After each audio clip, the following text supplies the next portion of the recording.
There was once a man named Eliab. He was not a king or prophet. He was a farmer in Jerusalem. One year the rains did not come. The soil hardened. The livestock weakened. Neighbors panicked. Some cursed heaven. Some blamed each other. Eliab did something worse. He feared. Not dramatically, but quietly in his thoughts. What if this is the end? What if God has forgotten us? What if I lose everything? He went to the synagogue one evening, and the scroll of prophet Isaiah was being read. You will keep in perfect peace those whose minds are steadfast, because they trust in you. The words struck him. He realized something uncomfortable. The drought was not his greatest problem. His undisciplined mind was. Days later, an older man named Azariah visited his farm. Azariah had lived long enough to lose much: children to illness, land to war, friends to betrayal. Yet he was calm. Eliab asked him, "How are you not afraid?"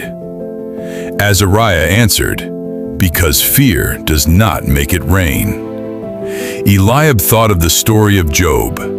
Job lost everything, yet said, "The Lord gave, and the Lord has taken away." Then desperate raiders came. From another region, hungry and reckless, they stole 2 goats and set fire to a storage shed. Eliab felt anger rise in his chest like a storm. He wanted revenge. But another story came to mind. The story of Joseph. Betrayed by his own brothers, sold, forgotten, imprisoned.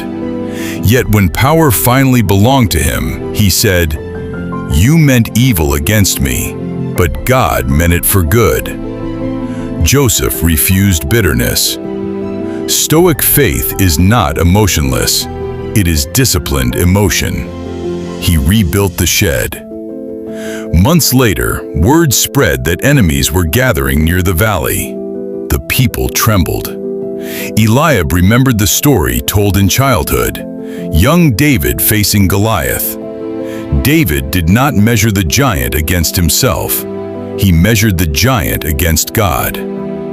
Eliab realized his real giant was not the enemy army.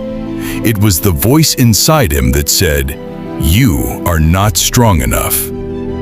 He began waking before dawn, praying, working, training his thoughts like a soldier trains his sword. When anxious thoughts came, he answered them with scripture. When despair whispered, he countered with truth. He was not eliminating fear, he was mastering it. Eventually the rain came, but something in Eliab had changed. He was no longer fragile in prosperity. He was no longer shattered by adversity. Years later, he would face something heavier than drought: the illness of his firstborn son. This time, he did not rage. He sat beside the child in quiet prayer. He remembered how Jesus stood silent before accusation. Faith does not always shout, it endures.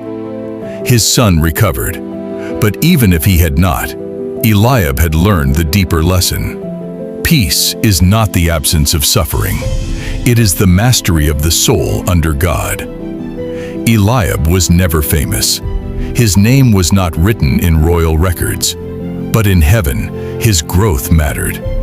He learned to control what he could, to surrender what he could not, to rebuild without bitterness, to anchor identity in God, not circumstances. This is biblical stoicism, not detachment from love.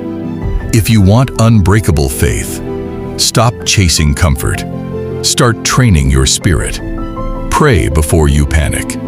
Answer doubt with scripture. Practice silent strength. Do not be a believer only when life is easy. Stand, even when the sky is dry, even when the shed burns, even when giants appear. Because the world does not need fragile Christians. It needs steady ones. If this message strengthened you, subscribe for more biblical teachings.